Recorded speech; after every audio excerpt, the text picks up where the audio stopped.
Bonjour à toutes et bonjour à tous. Bienvenue dans ce nouvel interlude culturel. Et oui, avec de nouvelles œuvres, évidemment, bien sûr, qui sont affichées tout en bas. Et Kamehameha.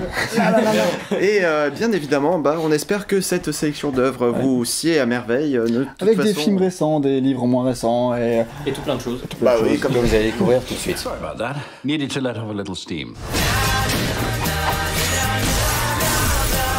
Stab that in? This is mine.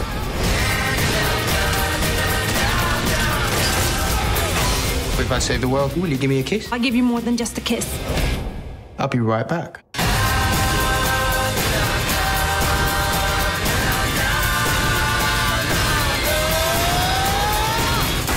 Son of a bitch! Kingsman, avec plein de monde, réalisé par Matthew Vaughn, celui qui avait réalisé Kick-Ass, entre autres, qui était déjà super bon. C'était un film de super-héros, mais c'est surtout... le 2, il était génial, franchement. Il était à chier, le 2. Non. J'ai vu ni l'un ni l'autre, mais le 2, c'est pas lui. Ouais. D'accord. Et donc c'est avec Taron Egerton en héros, Colin Firth, Michael Caine, Samuel L. Jackson, et tout un tas d'acteurs connus. Voilà, Michael Caine, Mark Strong, etc. Voilà, plein. Il y a vraiment, c'est un casting 4 étoiles qui est super bon. Alors qu'est-ce que ça raconte ? Alors en fait, c'est l'histoire donc d'un jeune qui a eu un père qui bossait justement dans ce qu'on appelle les Kingsman, qui est un service d'agents secrets en fait qui travaille.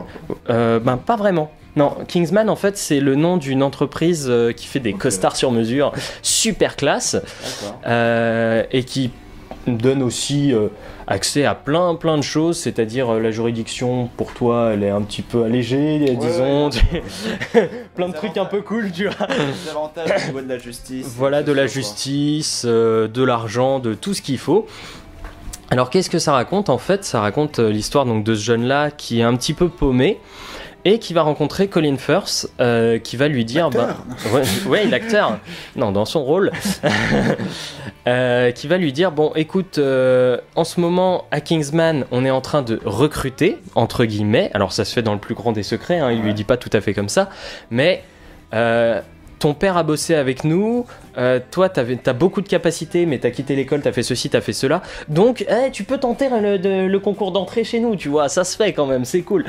Et en fait, faut voir que le film a été construit comme une espèce d'énorme hommage au film d'espionnage. Je crois que c'est un mockbuster, dans l'idée, c'est un peu un truc parodique, et un truc... C'est ça.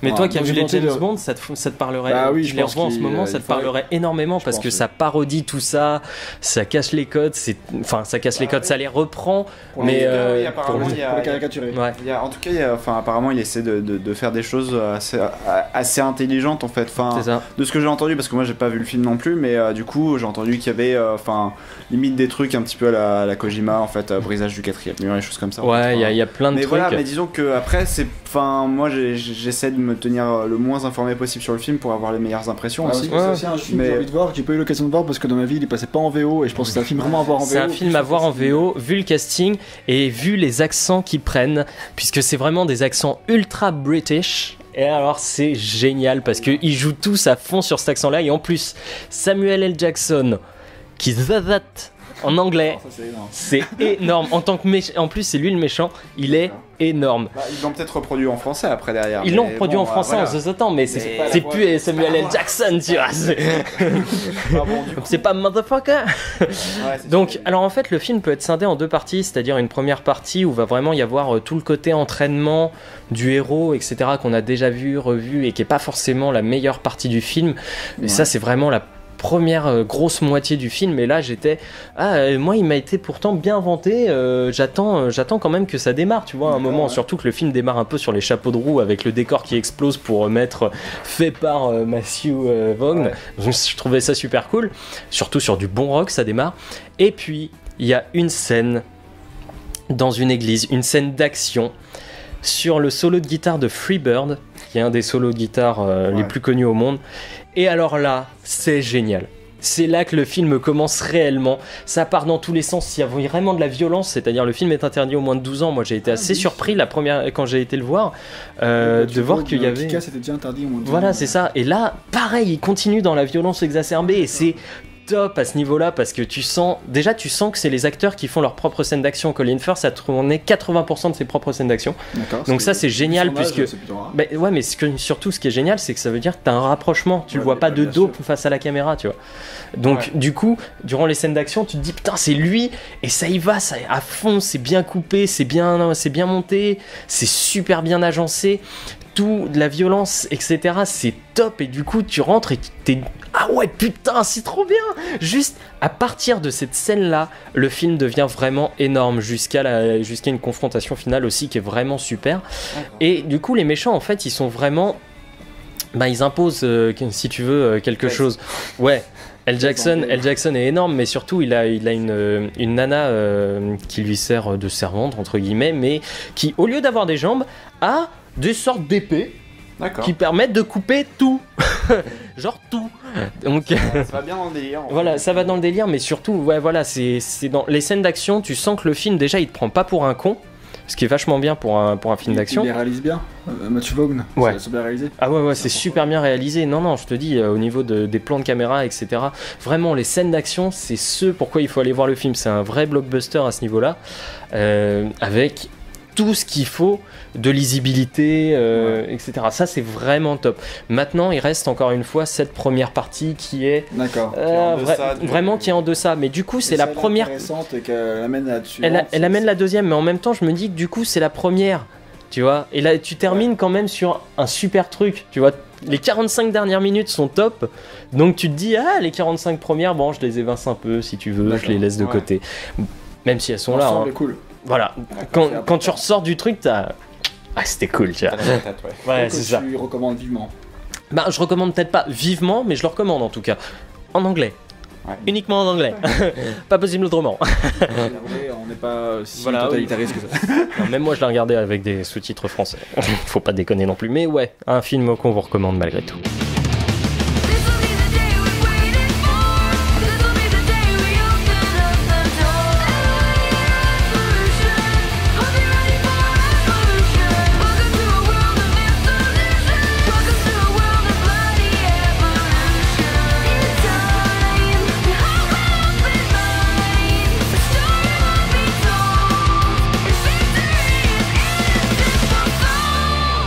Ruby, une série créée par Monty Hawn. Alors Monty Hawn, faut que j'en parle un petit peu parce que au départ je voulais parler de cette série en décembre, sauf qu'entre décembre et maintenant, Monty Hawn est mort. À l'âge de 33 ans, ce qui est vraiment super con parce que quand il est rentré à l'hôpital, en tout cas c'était pas pour être diagnostiqué de quoi que ce soit, c'était juste pour juste une espèce de visite banale et puis il a chopé une infection et il en est mort. Et ce qui est extrêmement con puisque ce mec là, donc à 33 ans, il avait déjà réalisé une série sur le web qui était appelée les Dead Fantasy, qui mêlait Dead or Alive et Final Fantasy, et en fait c'était quelqu'un qui maîtrisait parfaitement l'animation des scènes d'action à tous les niveaux, dans ses plans de caméra, etc., dans le rythme, dans la musique. C'était lui qui gérait un petit peu à tous les niveaux et qui passait derrière pour dire que ça ce serait mieux comme ça se serait mieux comme ça. Et du coup, ce mec-là, quand on... réalisateur, quoi, en fait. Voilà. C'est ça, mais... Il me semble qu'il était chez GameSpot aussi. Il était affilié chez GameSpot à un moment. Enfin, voilà. Parce que peut-être il est chez Rustortis, en tout cas, qui fait la série aussi Red vs Blue, avec c'est un espèce d'énorme machinima de Halo. Ouais. Et donc quand on a appris qu'il voulait créer sa série Ruby, on s'est dit cool, il va mettre enfin en place un univers et un scénario autour de ces scènes d'action. Finalement c'est ce qu'on attend un petit peu, puisque des scènes d'action sur des scènes d'action qui s'enchaînent, on se dit que bon, ça sature quoi. C'est ça, il y a quand même quelque chose. Alors du coup il a commencé par sortir 4 trailers avec les 4 personnages donc, qui sont présents sur la jaquette, Ruby, Weiss, Blake et Yang. C'est 4 personnages principaux? C'est les 4 personnages principaux qui ont toutes en fait des particularités de combat bien spécifiques. Par exemple Ruby, c'est-à-dire l'héroïne vraiment principale, elle a une faux qui peut tirer comme un shotgun. Il y en a une qui a une espèce d'épée courte mais qui peut aussi faire l'assaut quand on l'envoie. Un peu Jap. Ouais, non mais clairement. C'est un Jap ou pas? Non. Il est britannique, mais il est américain. Et donc, alors Ruby, ça raconte donc l'histoire de Ruby Rose, cette fille qui va être en fait aux mains de terroristes au tout début de l'histoire et qui va se dépêtrer malgré tout de la merde dans laquelle elle est, et on va donc l'inviter à aller dans une école prestigieuse renommée qui forme des espèces de hunters, des chasseurs. Ouais, je cherchais vite fait. Des chasseurs qui s'occupent en fait des terroristes qui, eux, par contre, veulent détruire un peu le monde, tu vois. Normal, c'est des terroristes. Hein. Encore bien ça, ces temps-ci d'ailleurs. Et donc, elle va être mise dans l'école avec sa demi-sœur Young, et elle va rencontrer les deux autres personnages qui sont Weiss et Blake. Et en fait, ce que j'attendais moi vraiment de la série, c'est juste un contour narratif autour des scènes d'action. Plus qu'un vrai scénario et autre chose, je me dis, le mec il excelle dans les scènes d'action, il faut qu'il fasse des scènes d'action. Dans la saison 1, il y a 3 scènes d'action sur 20 épisodes.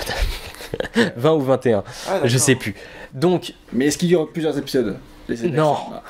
Et c'est ça qui est vraiment dommage, c'est que il y a une scène d'action dans le premier épisode qui est cool, et on a une autre dans l'épisode 7 qui est vraiment cool, et à l'épisode 20-21, enfin pour clôturer la série, il y en a aussi qui sont super cool. Mais entre-temps, c'est du blabla, et c'est de l'histoire, et le problème c'est que il est pas aussi doué à écrire des histoires qu'à faire des films, des scènes d'action. Le problème c'est que déjà tu sens que c'est sa première vraie réalisation scénarisée. Parce que tu sens qu'il a pas de réelle qualité d'écriture en fait. Première et dernière du coup. Ben ouais, un peu. Mais la saison 3 continue, hein. Les mecs font la saison 3. Voilà, lui il a fait 2 saisons où vraiment il chapeautait tout le projet. Hein. Et donc en fait voilà, c'est écrit c'est pas super bien écrit, c'est beaucoup trop niais. Et surtout, la saison 1 se prend vachement au sérieux, elle fait pas énormément rire, alors que la saison 2 à ce niveau-là est bien mieux foutue, c'est-à-dire qu'il y a un scénario, il est plus sérieux, etc., mais il y a vachement plus de vannes pour rythmer l'ensemble, si tu veux, et les caractères des personnages sont aussi bien plus mis en avant, il y a des arcs scénaristiques, en fait, comme dans beaucoup d'œuvres, qui se basent sur un personnage en particulier, et il y a un arc scénaristique de 3-4 épisodes dans la saison 1 qui est vraiment chiant, et du coup, comme ça dure 3-4 épisodes, et 4 épisodes sans vraiment d'humour. Ouais. Et où tu te dis que le mec, sa spécialité, c'est les scènes d'action. T'en voudrais quoi. C'est ça, c'est trop dommage à ce niveau-là. Mais en même temps, je me dis, c'est une série quand même on sent que ça a été fait avec le cœur. On sent que le mec a toutes les bonnes intentions du monde. Alors il dérape, il n'y arrive pas, etc. Certes, mais tu sens que le gars...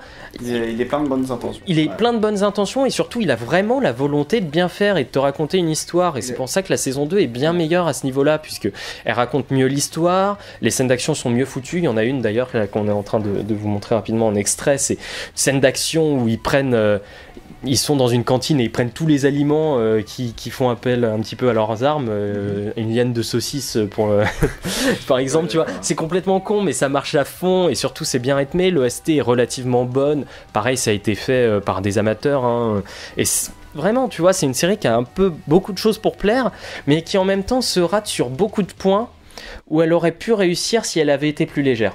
D'accord. Ouais, c'est dommage. Voilà, c'est dommage. Mais c'est un mec, c'est sûr, on le regrettera. Après, Ruby, est-ce que je vous le recommande ? Pas forcément. Par contre, je vous recommande clairement d'aller voir les 4 trailers de base que je vous avais montrés à tous. Qui étaient assez longs quand même. Mais c'était 4-5 minutes par trailer, mais c'était tellement rythmé et de la scène d'action que c'était quand même vachement bon. Et c'était vraiment top. Donc ça, ces scènes d'action-là, je vous invite. Voilà. Et après, si ça vous donne vraiment envie d'aller voir la série, allez-y. La 3e saison devrait sortir cette année. 2015 du coup. Ouais, en tour de juillet-août. D'accord. Donc... on l'attend, mais en même temps un peu fébrilement, puisque il est plus là. En tout cas, toutes nos pensées vont à sa famille, bien évidemment. Non, mais quelque part. Et c'était quelqu'un qui était vraiment apprécié de sa communauté, ça se voyait vraiment. Enfin, moi j'avais plein de retours en fait de personnes qui regrettaient qu'ils soient partis aussitôt, quoi. Donc, à 33 ans, c'est trop tôt de toute façon, ça c'est clair.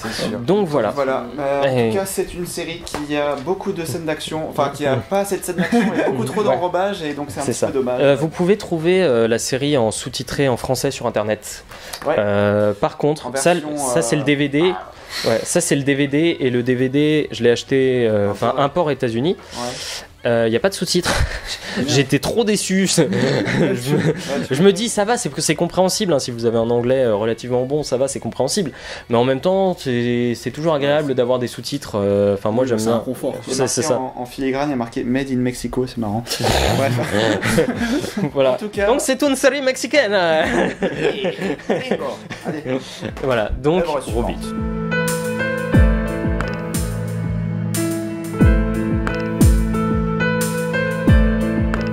Alors, Marche ou crève, c'est le premier roman de Stephen King qu'il avait publié à l'époque sous le nom de Richard Bachman, sorti en 1979. Pour vous situer à peu près. Ça date. Alors, c'est pas son premier roman sorti, c'est le premier roman qu'il a envoyé à des éditeurs et le premier roman qu'il a écrit en général. Voilà, mais c'est pas le premier qu'il a sorti. Ah oui, d'accord. Bon, ça, je confonds, d'accord. Mais c'est le premier qu'il a écrit, ça c'est sûr. Ouais. Et vu que l'éditeur ne voulait pas, il en a proposé un deuxième et c'est celui-là qui a été édité peut-être. Et celui-là c'est un des plus connus, un des plus réputés, c'est pour ça que je voulais vraiment lire. D'ailleurs c'est le premier Stephen King que j'ai lu personnellement. Moi j'avais déjà lu Carrie qui m'avait pas forcément super emballé. Ouais, il t'avait donné mal aux dents. Ouais, en plus de pas le trouver top, il m'avait fait mal. Ouais, donc Marche ou crève, qu'est-ce que c'est The Long Walk en anglais et le principe c'est en fait c'est une marche à travers les États-Unis. Voilà. Et en fait il y a 100 personnes qui marchent. 100 jeunes. 100 jeunes qui marchent et ils doivent marcher au-dessus de 7 km/h ou un truc comme ça. Je sais plus, c'est ça en fait. Exact. Sinon ils explosent. Alors non, c'est pas vraiment. C'est le scénario de Speed en fait. C'est pas ça. C'est pas tout à fait ça. Sinon ils se prennent une balle dans la tête. Voilà, c'est ça. Sinon on les tue. En gros, c'est la marche. Il faut marcher et il y en a qu'un seul qui survivra. Voilà. C'est le dernier debout. Voilà, c'est le dernier au bout, il survivra. Voilà, et donc ils ont droit à 3 avertissements. C'est-à-dire qu'ils ont un avertissement et ils regagnent les avertissements aussi pendant 1 heure ils n'en ont pas eu. Voilà. Si donc, pendant 1 heure t'as pas d'avertissement. Donc pour attraper tes deux avertissements ou tes 3 avertissements, je sais plus. Si t'as 3 avertissements, tu dois attendre 3 heures. Sans commettre d'erreur. Voilà. Donc un droit à 3 avertissements, sinon tu te fais exploser. Donc, là, si tu t'arrêtes, c'est pareil. Voilà. Donc s'ils doivent uriner ou s'ils doivent bâcher, ils doivent s'arrêter et prendre en compte qu'après ils vont devoir courir. Mais ils ont 30 secondes à chaque fois entre chaque avertissement pour s'arrêter. Donc c'est plein de trucs à prendre en compte. Et en soi, moi j'aimais bien le principe parce qu'il est complètement fou, tu vois. Ça ne pourrait pas exister en vrai. En plus c'est filmé, il y a des gens c'est transcrit à la télévision, il y a plein de gens qui applaudissent sur les côtés. Ouais, il y a des gens qui sont là, les bannières, allez, on est avec toi, etc. Déjà, c'est une première grosse critique de la télé-réalité, des jeux télévisés en général. C'est-à-dire que jusqu'où on peut aller dans l'aliénation, montrer des horreurs et des conneries. c'est vrai, hein. Parce qu'en fait, celui qui gagne, il a droit au vœu qu'il souhaite. En fait, c'est ça. On lui exauce le vœu qu'il désire. Mais en même temps, au fur et à mesure qu'on avance dans l'histoire, on se rend compte que, finalement, on sait pas trop ce qu'il y a au bout de cette quête. Non, mais justement, c'est le vœu, c'est eux qui choisissent en fait. Ouais, mais en même temps, tu sais, ils racontent les histoires du précédent gagnant. Ah oui, on sait pas ce qu'ils ont gagné par exemple. Et on sait jamais ce qu'ils ont gagné ou quoi. Alors qu'est-ce que le vœu je veux l'immortalité, je suis pas sûr, tu vois. En fait, nous on suit les aventures de Raymond Garatti. Donc Garatti, il appelle toujours Garatti dans le texte. C'est le numéro 47, bon, comme Hitman, mais ça n'a aucun rapport parce que Hitman n'existait pas à l'époque. Et donc voilà, en fait, on suit son aventure au cours de cette marche. Et le truc, déjà, c'est que le livre ne peut pas s'arrêter. Si le personnage meurt, le livre s'arrête. Voilà, du coup en fait c'est forcément ça puisque tu suis le héros. T'as un principe qui fait que y a un suspense qui est tué de base parce que tu te doutes, c'est un suspense comme quoi il va presque mourir, admettons genre à la moitié du livre. Si le livre continue après il y a encore 150 pages, tu te doutes qu'il survit, tu vois. Donc c'est un peu c'est ça. Par contre là où il va y avoir du suspense, c'est plus pour les personnages secondaires parce que évidemment Garatti va se mettre à parler avec ses concurrents qui vont aussi devenir des amis avec le temps, ils vont partager cette épreuve ensemble et ils s'envoient bien dans la gueule pour des amis quand même. Certains, oui voilà. Mais ça c'est un truc que j'ai bien aimé dans ce bouquin parce que finalement en termes de psychologie, il y a un truc qui est intéressant dans les échanges et tout, et c'est vu que c'est des gens qui doivent accepter la mort, ou en tout cas vivre avec ça, il y a plein de trucs qui sont intéressants mais qui cependant ne sont pas assez exploités et c'est un peu dommage. Des fois c'est un peu trop simple et des fois il y a des trucs qui sont bien bien instigués mais ça va jamais loin quoi. Ça se met toujours une barrière parce que au départ quand il commence c'est alors pourquoi t'as commencé la marche toi? Moi c'est pour me mettre à l'épreuve etc. Et plus t'avances dans le livre et finalement pourquoi t'as commencé la marche? Je sais pas. Et quand ils se rendent compte qu'il y a la mort, tu vois, au bout, la mort qu'ils avaient calculée entre guillemets, mais ils partent tous gagnants. Ouais, c'est ça. Tu vois, mais ils partent avec l'idée donc que la mort c'est peut-être cool, j'en sais rien. Mais du coup, ça se met des barrières assez vite en fait au niveau de la psychologie, puisqu'ils commencent à déblatérer sur des trucs qui sont potentiellement intéressants mais qui vont jamais très loin. Et pour moi, ça c'est un problème qui est amené par les personnages secondaires, c'est qu'il y en a beaucoup trop en fait. Et du coup, moi, alors, je les oubliais au fur et à mesure pour qu'on me les rappelle quelques pages plus loin grâce à leur nom.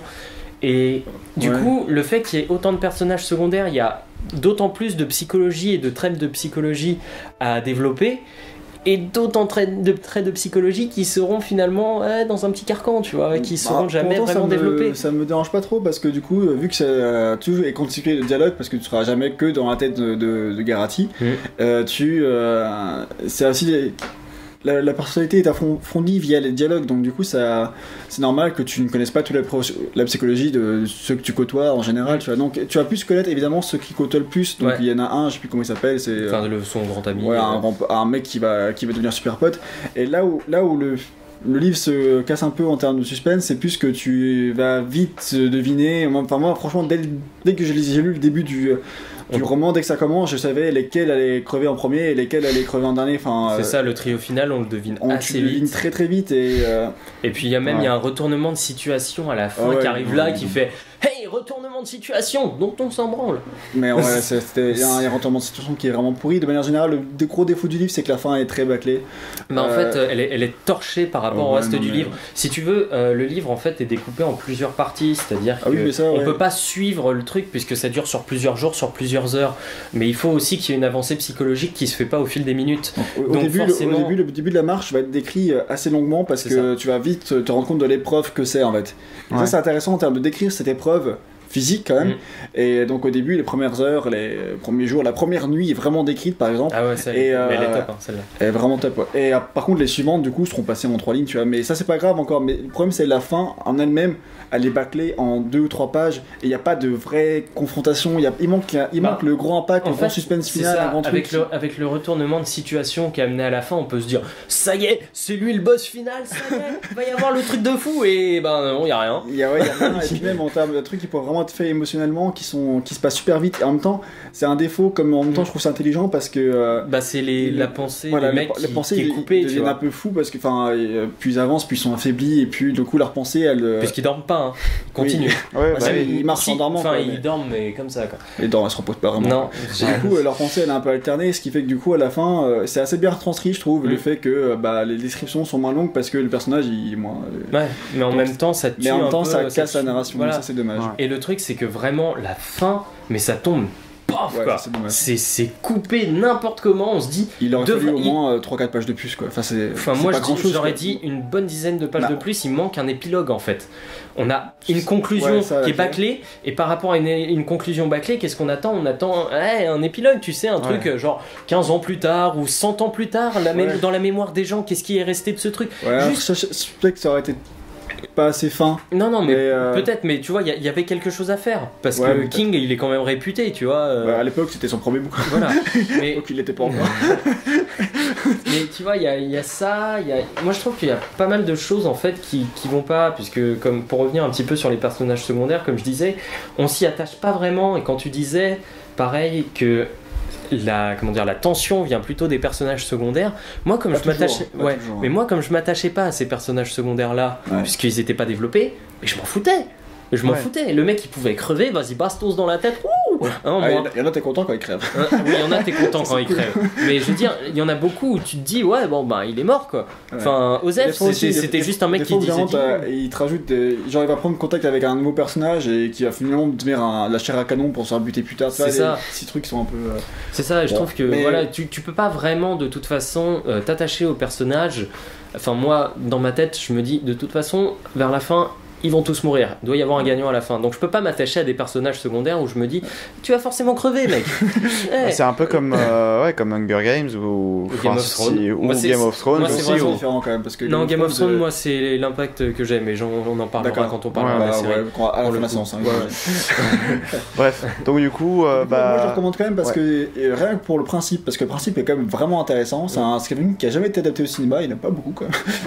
Surtout que celui-là, il est vraiment très connu, mais je pense que c'est très difficilement adaptable et c'est pour ça que personne s'y est risqué. Tant mieux peut-être. Mais je veux dire, il est vraiment intéressant et même s'il est pas parfait, et c'est quand même une lecture qui est plaisante et qui a son lot de surprises ça, en fait. qui est quand même intéressante. Je le recommande moins en fait parce que je trouve que c'est relativement classique dans le thriller et en termes d'intensité narrative. Après, moi, je lis. C'est vraiment simple, je trouve. Par contre, c'est bien écrit. Je veux dire, ça se suit très bien, ça se lit très vite. C'est 300 pages, moi j'ai bouffé ça en même pas 6 jours.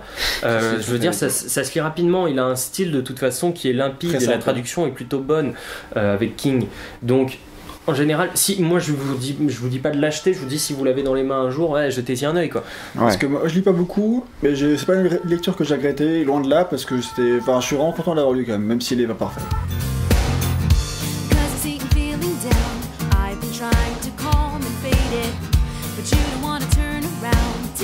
Seconds de Brian Lee O'Malley. Alors, secondes. C'est ça.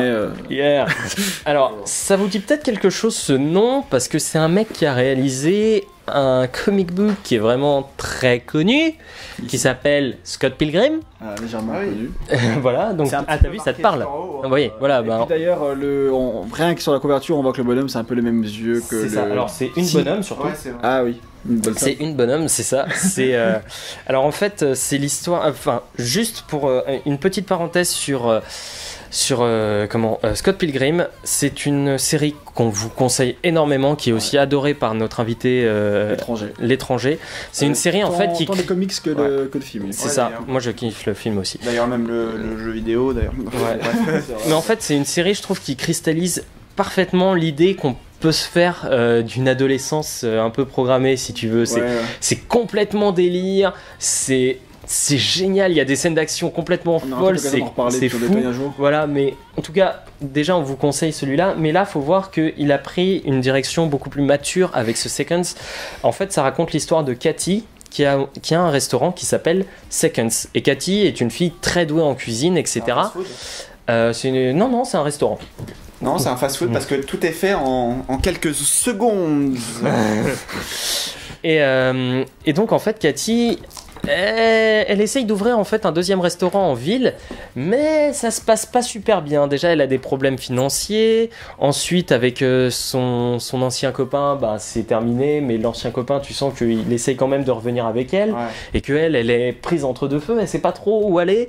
Bref, c'est un peu une fille qui est paumée, qui est dans la vingtaine, 20-25 ans, et qui est paumée, qui a essayé de faire un pari sur un restaurant et ça marche moyennement. Et un jour, chez elle, elle trouve des instructions. Alors, les instructions sont 1. Notez votre erreur. 2. Avalez un champignon. 3. Endormez-vous. 4. Réveillez-vous et redémarrez à 0. En gros, dès qu'elle mange un champignon et qu'elle a noté son erreur, quand elle se réveillera le lendemain, l'erreur aura disparu. D'accord. De ce qui s'est passé. En fait, ce qui s'est passé le jour précédent, par exemple, j'aurais jamais voulu rencontrer cette personne hier. Pof, tu l'auras pas rencontré la veille. Ah, c'est bien ça. Ça, juste dans sa mémoire ou Non, dans la réalité. Ça réécrit la réalité. Et en fait, du coup, en fait, toute l'histoire se base là-dessus, puisque à ce niveau-là, en fait, elle va réécrire, elle va trouver un champignon, sauf que le truc, c'est qu'en principe, elle a le droit qu'à un champignon. Sauf qu'elle va trouver tous les champignons. Et elle va commencer à réécrire. Et on va se rendre compte que petit à petit, sa réalité, elle est en train vraiment de changer. Finalement, d'un seul coup, elle est de nouveau avec son petit copain. D'un seul coup, elle a choisi un autre bâtiment pour son deuxième restaurant, etc. Et plus elle s'avance, en fait, moins elle peut s'arrêter. Ça, c'est vraiment c'est l'effet papillon, c'est se dire ah ouais mais je peux changer ça et ça va peut-être améliorer. Alors qu'au final, c'est un peu une descente aux enfers au contraire de la part du personnage. Enfin, je pense qu'elle se rend compte qu'en fait, tout ce qu'elle essaye d'effacer, c'était des étapes importantes, de sa vie en fait. Pas vraiment. Il y a des choses qui sont importantes, d'autres qui le sont moins, tu vois. Mais disons que, par exemple, je sais pas, le décès de quelqu'un ou des trucs comme ça, tu l'effaces pas parce que sinon ça risque de, c'est ça, ça change ta réaction en fait. C'est ça. Change d'avis. Mais donc déjà de base, ce qu'il faut savoir, c'est que il oublie un petit peu tout ce qui est paradoxe temporel, etc. qui pourrait créer parce que après il y a trop d'emmerdes possibles avec. Non, mais il y a trop d'emmerdes là-dessus, c'est pas un mal. Moi, ce que j'aime beaucoup le personnage principal, déjà il y a beaucoup d'humour. Dans le digital comics. Ouais. Mais là, c'est de l'humour tout autre. C'est un autre humour. Je pourrais pas le décrire, mais c'est marrant quand même. Et du coup, moi, je trouve que le personnage principal est bien développé, etc. On a vraiment son schéma de pensée qui évolue au fur et à mesure. Par contre, les personnages secondaires sont aussi fins que des feuilles de papier. Ça, c'est le problème principal. C'est que finalement, on s'intéresse énormément à Cathy et tous les autres ne sont que des reflets à travers les yeux de Cathy. Si tu veux, tu peux pas t'attacher à eux puisque tu ne les connais pas assez. Par contre, ce qui est vraiment top, moi, ce que je kiffe, c'est toujours la patte artistique de Brian Lee O'Malley. Alors là, c'est tout en couleur. Oui, c'est parce que Scott pas trop. Excuse-moi. C'est en noir et blanc et on reconnaît la part artistique parce que moi j'ai lu le premier tome de Scott Pilgrim. Scott Pilgrim, mais là c'est tout en couleur. Après, si vous avez vu les comics, les yeux de Scott Pilgrim est à peu près similaires. Voilà, de toute façon, il y a des pages qui défilent. Et voilà. Les couleurs sont bien choisies. C'est vraiment il y a un univers qui est créé à travers ces couleurs et à travers la palette de dessin. Et je trouve que il arrive parfaitement à le mettre en vie, si tu veux, cet univers. D'accord. Et donc à partir de là, il développe une histoire qui est classique, qui a un fond classique. Ça renouvelle pas la recette, on la connaît de toute façon, on sait à peu près quelle va être l'idée de fin, comment ça va finir, etc. Mais c'est pas le plus important c'est de voir comment est-ce qu'on va arriver à cette fin-là. Et à quel moment va y avoir le véritable déclic où elle va se dire c'est pas possible, parce qu'en même temps il y a une petite gamine c'est pas possible. Il y a une petite gamine en fait qui est l'esprit de la maison, entre guillemets, une blondinette qui la regarde du haut de son armoire et qui fait non, faut que t'arrêtes, et qui devient de plus en plus folle. Sa conscience, quoi. Non. En quelque sorte. Non, même pas. Non. D'accord, ok. Bien tenté, mais non. Donc voilà, au fur et à mesure qu'on avance, si tu veux, la maturité prend de plus en plus place dans le récit, mais ça reste bon enfant quand même. Au final. C'est sorti récemment, sorti en 2014. C'est sorti en juillet 2014, juillet ou août 2014, je crois. Chez eux et en octobre chez nous. Voilà. C'est par contre, il coûte assez cher, je crois, 15 ou 20 euros, je sais plus. Le nombre de pages. Voilà, et en plus il est tout en couleur et il est beau, il est cartonné. Franchement, tu vois que les BD lambda ça coûte 10 euros. 15. Maintenant 15 Ouais, 15. C'était 7 euros il y a 10 ans. Ouais, ça a changé depuis. Hein. donc voilà, moi c'est. Les couleurs sont très belles là. J'aime beaucoup. Moi c'est. Je me rappelle une des couvertures une des pochettes d'un album de The White Stripes. C'est fou, hein. Moi je tenais à dire. Moi, dans l'ensemble, je recommande. Je sais que notre ami l'étranger a un peu moins aimé, mais parce que ça lui a moins parlé que Scott Pilgrim. Mais je pense que. Voilà. Mais je pense que ça peut plaire un petit peu à tout le monde. Donc. Seconds. D'accord.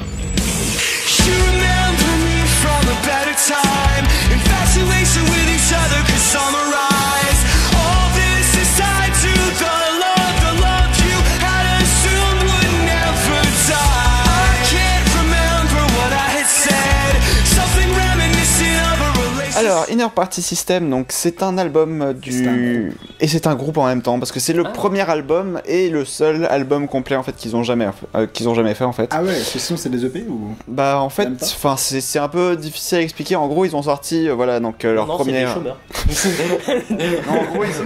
En gros, ils ont sorti leur premier album en 2008, donc Inner Party System, donc celui dont je vais vous parler, voilà. Enfin, donc après ils ont fait un EP et du coup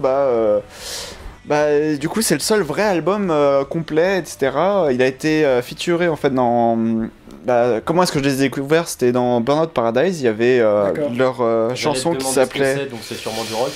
Alors, bah c'est Mozart, hein, c'est du rock. Donc voilà, dans Burnout Paradise, la chanson qui était en feature, c'était Heart of Fire, donc qui est l'une de mes chansons préférées d'ailleurs de tous les temps. Et voilà, donc bah du coup franchement c'est vraiment l'un de mes groupes favoris et c'est dommage qu'ils aient une carrière qui soit assez écourtée, mais je vais expliquer pourquoi. En fait, voilà, du coup, en fait, ils ont eu une carrière écourtée parce que tout simplement, ils n'arrivaient pas à faire assez de bénéfices avec leurs albums. Ça arrive. C'est un groupe indépendant, je crois qu'ils sont chez EMI, mais je suis pas sûr à 100%. Ouais, EMI c'est indépendant, ouais. Il me semble que c'est indépendant. Je sais pas, je saurais pas vous dire en tout cas. Indépendant de Sony. Je sais pas du tout. En tout cas, voilà, bref, du coup, ils ont pas fait assez de ventes avec ce premier album. C'est un petit peu dommage parce que cet album, il est très très marquant. C'est un album justement de rock, mais aussi d'électro en même temps, et c'est vraiment particulier. Particulier non, parce que c'est vraiment du bon rock en fait. L'électro-rock ça marchait bien dans les années 2008 à 2010. Voilà, mais en tout cas on a eu les vrais.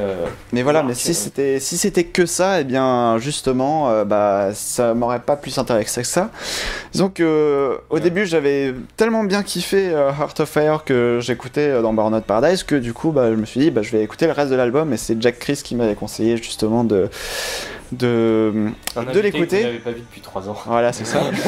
Mais donc du coup en fait je me suis lancé dans l'écoute de l'album. Au début je trouvais ça sympa et tout, sans plus quoi, et après je me suis intéressé vraiment à la signification des paroles, et j'ai trouvé ça vraiment super intéressant. D'accord. Parce que en gros, pendant toute la campagne promo de l'album, il faisait tout un tas de critiques en fait de tout ce qui était, tu le vois même dans les clips en fait, et c'est un album qui critique vraiment tout ce qui est société de consommation, les choses éphémères, etc. Les Andy Warhol de la musique quoi.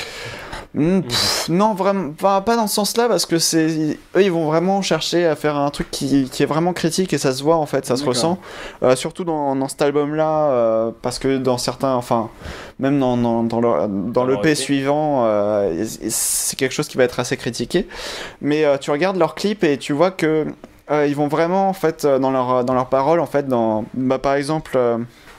Tu as une chanson qui s'appelle This Empty Love, et qui va justement critiquer en fait toutes les relations en fait qui sont vraiment bref, c'est uniquement sur mon interprétation, mais du coup c'est vraiment ça va critiquer vraiment les relations amoureuses qui sont creuses en fait, qui ont aucun intérêt. Qui sont vraiment très creuses, où c'est juste des personnes qui se mettent ensemble juste parce que les sex friends ça existe. Voilà, c'est ça, mais c'est vraiment ça, mais voilà, ça va. C'est de l'amour, on appelle ça de la baise, Voilà, du coup ça critique ça, et je trouve ça vraiment intéressant. Mais au-delà de ça, il y a aussi la chanson l'un de leurs singles qui s'appelle Don't Stop, et qui est vraiment l'un des phares en fait de cet album, parce que justement ça va critiquer tout ce qui est société de consommation, tout ce qui est présentateurs télé qui ont une célébrité qui est vraiment qui est une grosse célébrité, voilà. Et comparé à ce qu'ils font en fait, ce qu'ils font, ils font pas quelque chose de vraiment super grandissant pour la société, et pourtant ils ont une grosse célébrité quoi. Ils ont pas vraiment de ils élèvent pas la société en fait, tu vois. Ouais, je pense en gros, ils critiquent tout ce qui. Ouais, parce que non mais c'est juste un métier quoi. C'est juste qu'ils sont. Non mais voilà, mais disons que dans le genre présentateur, ce qui était un petit peu critiqué quand même dans Requiem for a Dream par exemple. Tu vois ce genre de présentateur télé là en fait, tu vois. D'accord, oui. D'émissions, ouais. D'émissions vraiment pas intéressantes qui élèvent pas vraiment. Tu vois ce genre d'émissions là en fait. Général. Je parle pas vraiment des présentateurs du JT ou des choses comme ça. Vraiment dans des Mais en gros, non, c'est pas ça, mais en gros, ce que ça va critiquer, c'est vraiment le fait que les présentateurs, après c'est mon interprétation encore une fois, mais en gros que les présentateurs se sentent pas pissés littéralement, et que ils se prennent vraiment pour des dieux, et que et que en fait, les pauvres, tout ce qui est pauvre, toutes les personnes pauvres, ils vont être traités comme des merdes en fait. C'est un groupe américain ? C'est un groupe américain, ouais. La télévision américaine est particulière aussi. Voilà, c'est ça. Non, évidemment. Bah après, ça, enfin, ce qui est un peu dommage, c'est que ça se retrouve, enfin, de plus en plus en France, on va retrouver vraiment des, bah, touche pas à mon poste, qui va être repris des talk-shows américains ou des choses comme ça, en fait. Ouais. Après, j'ai pas regardé non plus l'émission, donc je peux pas vraiment critiquer non plus, mais c'est les retours que j'ai en tout cas. Bah, c'est que, parce que récemment, ils sont pris. Mais c'est quand même vachement différent. Hein. C'est ça. Donc voilà. Donc du coup, c'était vraiment par rapport à ça. Je voulais, enfin, c'était surtout ça qui était vraiment intéressant. En termes de musique, bah c'est vraiment super cool. Enfin, les chansons sont vraiment catchy en fait. Enfin, sont vraiment entraînantes, etc. Et enfin, cet album, à chaque fois que je le réécoute, je kiffe bien quoi. Enfin, c'est vraiment de l'électro-rock et c'est vachement cool en fait. Enfin, ça te prend. C'est entraînant et en plus tu balances la tête. Quoi. Voilà. Il y a ça et puis en plus, enfin, tu sens quand même une espèce de, enfin, c'est soutenu par quand même l'instrumentalisation, mais tu sens une espèce de rage en fait. Enfin, d'accord. Par rapport à ça, enfin, je cherchais vraiment à bouleverser ça et voilà, en fait, c'est vraiment ça qui m'intéresse le plus dans cet album. Et enfin voilà, enfin ça me rappelle, enfin même au niveau du chanteur principal, parce qu'il y a qu'un seul chanteur en fait. Bref, au niveau du style du chanteur en fait, il est aussi assez particulier. C'est pas vraiment du truc vraiment très très chanté. C'est vraiment c'est limite du rap. Parler. Ouais, c'est ça en fait. Enfin, c'est pas tellement, c'est pas des mélodies en fait au niveau du chant quoi. C'est vraiment l'instru. C'est pas encore malade non plus. Non, voilà. Mais en tout cas, c'est pas du slam. Mais en tout cas, c'est. Fauve, tu vois. Je sais pas, je connais pas non plus du coup. Mais voilà, en tout cas, c'est vraiment un groupe qui me tient vraiment à cœur. L'EP qu'ils ont fait derrière, qui est sorti en 2012, je crois, 2011-2012. Il y a 6 tracks en fait, dont 4 ou 5, je sais plus, qui sont des tracks originaux. Après, il y a les 2 derniers qui sont généralement des remixes sur les EP. Enfin, généralement, c'est souvent ça. Ça aussi, ça va toujours dans la continuité de cet album-là, justement. Donc, il y a 3 tracks qui sont super bien. Il y a justement Money Makes the World Go Round, donc voilà, qui est assez évocateur. L'argent, mais enfin, fait tourner le monde. Bref, ensuite, il y a American Trash, qui est le single en fait de cette EP-là et qui est vraiment. Et franchement, enfin, regardez le clip parce qu'il y a des trucs qui sont complémentaires par rapport à ça et c'est vraiment ouf en fait. Ça rentre continuer à critiquer la société de consommation parce que c'est vraiment une critique de la société de consommation ce track là. Et tu as aussi Not Getting Any Better et Squid qui sont Squid qui est juste une critique de ce que je disais par rapport au fait d'avoir des possessions et d'en être fier et que ce soit vraiment ton plus gros, ton but dans la vie en fait, c'est d'avoir le plus de ressources financières, etc. Ouais, voilà, c'est ça. Ouais. Et Not Getting Any Better, qui est un track de 8 minutes à peu près, donc c'est leur plus long, leur plus long morceau du coup. Mais voilà, il y a un clip qui est sorti par rapport à ça aussi. Donc voilà, c'est un groupe que je vous recommande chaudement en fait. J'ai dit n'importe quoi. C'est un des plus gros. Truc de musique qui existe derrière Sony, derrière Universal, derrière Warner, mais c'est pas du tout ouais, c'est pas du tout un label. C'est vraiment un énorme truc quoi. Donc voilà, en tout cas, ce qui est vraiment dommage, c'est qu'ils aient pas eu de suite. Il y a pas de suite. Oui, parce qu'ils ont pas réussi à vivre de leur musique et c'est vraiment un truc qui ça arrive, il y a plein de groupes qui Thrice aussi, enfin j'en parlerai peut-être un jour ou l'autre, mais en tout cas c'est vraiment dommage qu'ils aient pas pu continuer parce que voilà. Enfin leur EP justement, il l'avait fait vraiment avec 3 bouts de ficelle, mais en tout cas, il vous conseille. Exactement. Inner System Party. Et Inner Party System. C'est pareil. Et voilà, c'est terminé pour ce nouvel interlude culturel. Rendez-vous dans 2 semaines. Rendez-vous dans 2 semaines, salut. Simplement.